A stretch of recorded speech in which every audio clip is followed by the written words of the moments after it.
رسول اللہ صلی اللہ علیہ وسلم نے اس کو بعض روایات میں رمضان کے روزوں میں جو کمی بیشی ہوتی ہے اس کا کفارہ قرار دیا ہے۔ تو بعض لوگ جو ہر چیز میں اللہ معاف کرے کیڑے نکالتے ہیں کہ یہ کیوں ہم دیتے ہیں، تو وہ کہہ رہے ہیں کہ اگر یہ روزوں کا کفارہ ہے تو بچے وہ تو روزہ نہیں رکھتے، ان پر تو روزے فرض نہیں ہے، تو پھر ہم بچوں کی طرف سے کیوں ادا کرتے؟ تو یاد رکھیے گا کہ الرحیم قال النبی صلی اللہ علیہ وسلم ومن اداها قبل الصلاة فهي زکاة مقبولہ ومن اداها بعد الصلاة فهي صدقة من الصدقات او کما قال علیہ الصلاۃ والسلام۔ عزیزان محترم، رمضان کے اس آخری عشرے کو باقی جو پہلے دو عشرے ہیں اس پر ایک خاص فضیلت حاصل ہے۔ اس کی وجہ یہ ہے کہ یہ ایک تو عشرہ اعتکاف ہے۔ اللہ کے نبی، امہات المؤمنین، صحابہ کرام رضوان اللہ علیہم اجمعین، اور پھر اس کے بعد ہمارے سلف صالحین اس مہینے میں سنت نبوی کو فالو کرتے ہوئے اعتکاف کے لیے بیٹھ جاتے تھے۔ اس عشرے کی فضیلت یہ ہے کہ اس میں لیلۃ القدر ہے، اور لیلۃ القدر پر بھی کل ڈاکٹر صاحب نے مفصل گفتگو کی تھی کہ یہ طاق راتوں میں ہے۔ رسول اللہ صلی اللہ علیہ وسلم اور صحابہ کرام اس کا خصوصی اہتمام کرتے تھے کہ وہ آخری 10 رات ان کو جاگ کے گزارتے تھے، کیونکہ اگر کسی کے نصیب میں وہ رات آ جائے تو اسی رات عبادت، سونا نہیں، عبادت خیر من 1000 شہر، 1000 مہینوں سے بہتر ہے۔ اور ایک اور سبب ہے، وہ یہ ہے کہ اس آخری عشرہ میں صدقہ فطر، جس کو زکوٰۃ الفطر کہا جاتا ہے، وہ ہم ادا کرتے ہیں۔ جو غریبوں کے ساتھ، یتیموں، ناداروں اور بیواؤں کے ساتھ ایک تعاون ہے، کیونکہ وہ لوگ جو عید کے خوشیوں کو اپنے گھر میں اپنے خرچے پر وہ نہیں لا سکتے ہیں، اپنے بچوں کو کپڑے نہیں دے سکتے ہیں، اپنے بچوں کو جوتے نہیں دے سکتے ہیں، کوئی اچھا کھانا عید کے دن نہیں کھلا سکتے ہیں، لیکن مسلمانوں کو یہ تعلیم دی گئی ہے کہ وہ اسی آخری عشرے میں صدقہ فطر وہ ادا کرے، تاکہ جس طرح آپ کے بچوں نے بہترین کپڑے، جوتے وغیرہ یہ پہنے ہیں، تو اسی طرح غریب کا بچہ وہ بھی نہ رہے اور وہ بھی یہ خوشی منائے۔ زکوٰۃ الفطر اور صدقۃ الفطر یہ دونوں ایک چیز ہیں۔ صدقات کی یا زکوٰۃ کے 2 اقسام ہیں، جس پر بھی میں تفصیل سے گفتگو کر چکا ہوں۔ تو اس کو بعض روایات میں صدقۃ الفطر اور بعض روایات میں زکوٰۃ الفطر کہا گیا ہے۔ عام زکوٰۃ سے اس کی امتیازی خصوصیت یہ ہے کہ عام زکوٰۃ کے لیے ایک سرٹن اماؤنٹ، نصاب یہ ضروری ہے، اور حولان حول بھی ضروری ہے کہ اس پر 1 سال گزر جائے، پھر اس کے بعد آپ وہ ادا کریں گے۔ لیکن صدقہ فطر کے لیے نہ نصاب ضروری ہے، نہ حولان حول ضروری ہے، بلکہ آپ کے پاس اتنے پیسے ہیں یا اتنا خوراک ہے جو آپ کے ضروریات سے زائد ہے اور آپ اس سے صدقہ فطر ادا کر سکتے ہیں تو آپ ادا کریں گے۔ اور ایک اور امتیازی خصوصیت اس کی یہ ہے کہ عام زکوٰۃ میں اولا اور مستحسن وہ تو یہ ہے کہ جس شخص پر فرض ہے وہ زکوٰۃ ادا کرے گا، اور جو بچے غیر مکلف ہے، صاحب نصاب نہیں ہے، تو ان پر تو کچھ ہے نہیں۔ لیکن اس میں یہ ہے کہ ایک شخص اپنے اہل و عیال سے، اپنے نابالغ بچوں سے بھی یہ زکوٰۃ الفطر جو ہے وہ ادا کر سکتے ہیں۔ رسول اللہ صلی اللہ علیہ وسلم نے اس کو بعض روایات میں رمضان کے روزوں میں جو کمی بیشی ہوتی ہے اس کا کفارہ قرار دیا ہے۔ تو بعض لوگ جو ہر چیز میں اللہ معاف کرے کیڑے نکالتے ہیں کہ یہ کیوں ہم دیتے ہیں، تو وہ کہہ رہے ہیں کہ اگر یہ روزوں کا کفارہ ہے تو بچے وہ تو روزہ نہیں رکھتے، ان پر تو روزے فرض نہیں ہے، تو پھر ہم بچوں کی طرف سے کیوں ادا کر دیں؟ تو یاد رکھے گا کہ اہل علم نے باقاعدہ طور پر اس کی تصریح کی ہے کہ یہ صرف روزے کا کفارہ نہیں ہے، یہ انسان کے جسم، انسان کے وجود کا زکوٰۃ ہے، ایک سالانہ ٹیکس ہے کہ اللہ تعالیٰ نے آپ کو صحت دی ہے، آنکھیں دی ہے، ہاتھ پاؤں دی ہے، آپ کھلے فضا میں سانس لے رہے ہیں، سورج سے اور تازہ ہوا سے مستفید ہو رہے ہیں، تو آپ سال میں ایک مرتبہ اپنے جسم کا یہ ٹیکس ادا کریں۔ اس لیے اصل المطالب میں اس کو زکوٰۃ الفطر نہیں، زکوٰۃ الفطرہ یا صدقۃ الفطر نہیں، صدقۃ الفطرہ کہا گیا ہے۔ کل مولود یولد علی الفطرہ، اس سے مراد خلقت ہے۔ تو بہرحال رسول اللہ صلی اللہ علیہ وسلم نے یہ ہر مسلمان پر، بالغ ہے یا نابالغ ہے، اس پر فرض کیا ہے۔ ہاں فرق اتنا ہے کہ جو بالغ بچے ہیں وہ خود اپنا ادا کریں گے، لیکن جو نابالغ ہے تو جس پر ان کی ذمہ داری ہے نان نفقے کی، یعنی جن کا خرچہ جو شخص اٹھاتا ہے، والد ہے، بڑا بھائی ہے، جو بھی ہے، تو وہ ان کی طرف سے ادا کریں۔ اس میں ایک مسنون جو رسول اللہ صلی اللہ علیہ وسلم اور صحابہ کرام ادا کرتے تھے، تو وہ خوراک ہے کہ آپ خوراک ادا کریں، کہ مثلاً آپ کھجور ہے تو کھجور ادا کریں، کشمش ہے تو کشمش ادا کریں، گندم ہے تو گندم ادا کریں۔ اور ایک جواز ہے کہ آپ اس کی قیمت ادا کر سکتے ہیں، یعنی جو مقدار کشمش کی، گندم کی، کھجور کی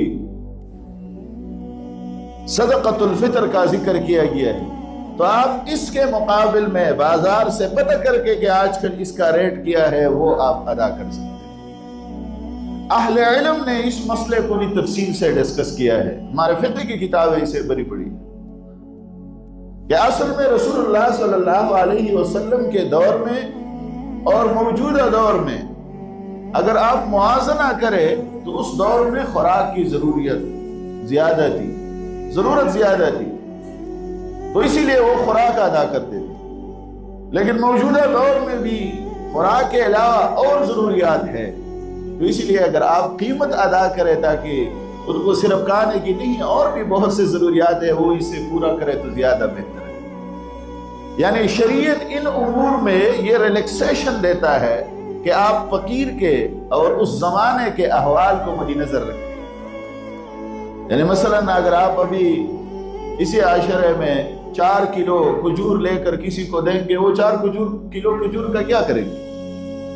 وہ 10 دن میں تو کھا نہیں سکتے ہیں، کھائیں گے بھی تو اس کو کیا فائدہ ہوگا؟ لیکن اس کے بجائے اگر آپ کھجور کی قیمت دے دیں تو وہ بچوں کے کپڑے شاید نہیں ہوں گے، ان کے لیے کپڑے نہیں، بچوں کے جوتے نہیں ہوں گے تو شاید اس سے جوتے لینے کا بندوبست کریں گے۔ اسی طرح شاید کوئی اور ضرورت ہو اور وہ اس سے پورا کرے، تو لہٰذا وقت کے اور حالات کا تقاضا یہ ہے کہ وہ اس کی قیمت ادا کرے۔ پھر کن کو ادا کریں؟ تو جو لوگ فقیر ہے، مسکین ہے، جن کو آپ زکوٰۃ دیتے ہیں، تو یہی اس کے مصارف ہیں، آپ ان کو دے سکتے ہیں۔ لیکن ایک شخص کا صدقہ فطر فقہ علی مذاہب الاربعہ میں لکھا گیا ہے کہ کئی افراد میں بھی تقسیم کیا جا سکتا ہے، لیکن پھر اس سے کوئی فائدہ نہیں ہوگا اس شخص کو۔ مثلاً 200 روپے آپ 2 بندوں کو دیں گے، 100 تو اس پہ کیا کریں گے؟ تو اسی لیے انہوں نے لکھا ہے کہ والاولا، کہ افضل یہ ہے کہ آپ ایک شخص کا صدقہ فطر ایک شخص کو دے دیں۔ ہاں ایک سے زائد کا بھی دے سکتے ہیں، لیکن یہ ادنا کی بات ہم کر رہے ہیں کہ کم از کم کتنا دے سکتے ہیں۔ مثلاً گھر کے 10 افراد ہیں اس کا صدقہ فطر آپ نکال رہے، 2 فقیر ہے تو 5 ایک کو دے دے، 5 کا جو ہے دوسرے کو دے دے، اگر 3 ہے تو اسی طرح 3 پر تقسیم کرے، ایک کو 4 6 دے دے، 3 دے دے، 2 کو 3 دے دے، ایک کو 4 دے دے۔ لیکن اگر کسی نے مثال کے طور پر ڈیوائیڈ کیا اپنے صدقہ فطر کو تو یہ بھی جائز ہے، لیکن اولا یہ ہے کہ ایک شخص کا صدقہ فطر ایک شخص کو دیا جائے۔ کب دیا جائے؟ تو اس کا افضل اور مسنون 2 ٹائم ہے۔ ایک یہ نماز سے پہلے ہے، یعنی رسول اللہ صلی اللہ علیہ وسلم سے اہل علم نے لکھا ہے کہ یہ ثابت ہے کہ وہ نماز سے پہلے دے دیں، اور یہ حدیث اور اس طرح کئی اور احادیث جو ہے اپنے لیے دلیل کے طور پر پیش کرتے ہیں کہ ومن اداها قبل الصلاة فهي زکاة مقبولہ ومن اداها بعد الصلاة فهي صدقة من الصدقات۔ لیکن بعض اہل علم لکھتے ہیں کہ یا رسول اللہ نے قبل الصلاة کا یہ مطلب نہیں ہے کہ جب مسجد جاتے ہیں تو اسی ٹائم آپ دیں۔ قبل الصلاة کا مطلب یہ ہے کہ عید کے نماز سے پہلے تو وہ آپ 20 رمضان کو بھی دے سکتے ہیں، 15 کو بھی دے سکتے ہیں، 25 کو بھی دے سکتے ہیں، 27 کو بھی دے سکتے ہیں، لیکن آپ نماز سے پہلے اس کو نکالیں، دے دیں۔ اور کئی محققین اہل علم نے اس کو ترجیح بھی دیا ہے، اور لاجیکلی بھی یہ درست ہے کہ اگر آپ عید کے دن مثلا کسی کو 3000 4000 5000 کا فطرانہ بھی دے، لیکن ان کے گھر میں صبح ان کے بچے جب اٹھے ہیں تو وہ رو رہے ہیں، کپڑے نہیں ہیں، جوتے نہیں ہیں، تو وہ اس 5000 پر کیا کریں گے؟ دکانیں تو بند ہیں، ان کے لیے کپڑے کہاں سے لا کر دیں گے؟ جوتے کہاں سے لا کر دیں گے؟ اسی طرح ان کے بچے صبح اٹھے ہیں، گھر میں نہ مٹھائی ہے نہ کوئی اور چیز ہے کہ وہ کھائے،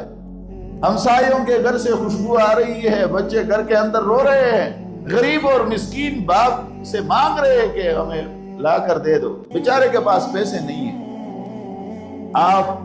نماز سے پہلے اگر مسجد میں دے دے، وہ اسی وقت جا کر کہاں سے بچوں کے لیے وہ مٹھائی لے گئے؟ دوسرا یہ کہ بچوں پہ وہ تکلیف تو گزرا ہے،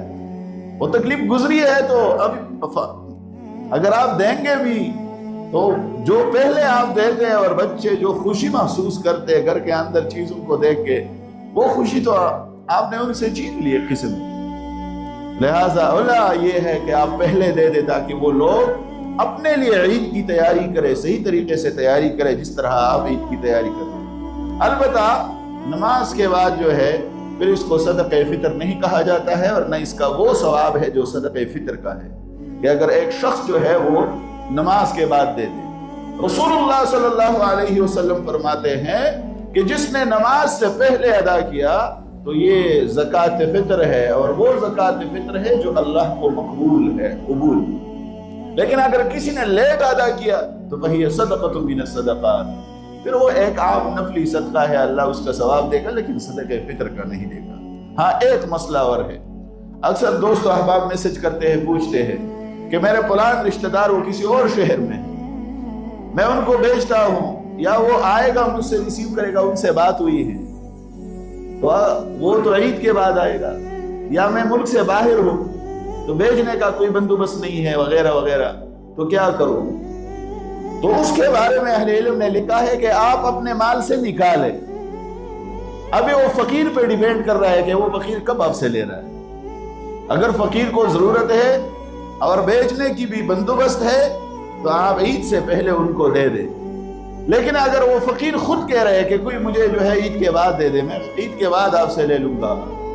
تو پھر اسی حدیث کے تحت وہ نہیں آتا ہے کہ وہی صدقۃ من الصدقات، بلکہ یہ صدقۃ الفطر ہے، آپ نے عید سے پہلے باقاعدہ طور پر نکالا ہے، لیکن فقیر کے مرضی پر ڈیپینڈڈ ہے کہ وہ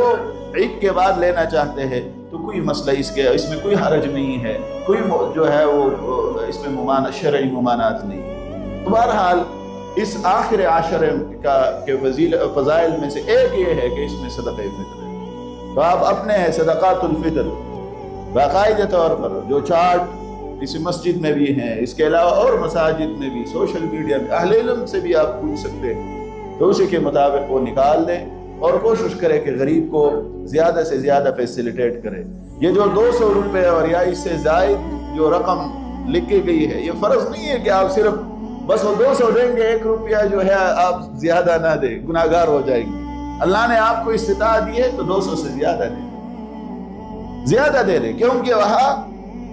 مثلا اگر گندم ہے تو اس میں ادنا، اوسط اور اعلیٰ قسم کے ہیں. کھجور ہے تو کھجور میں ادنا بھی ہے، اوسط بھی ہے، اعلیٰ بھی ہے. تو اگر اللہ نے آپ کو استطاعت دی ہے تو آپ ادنا کی قیمت نہ لگائے، اعلیٰ کی قیمت لگائے. وآخر الدعوانا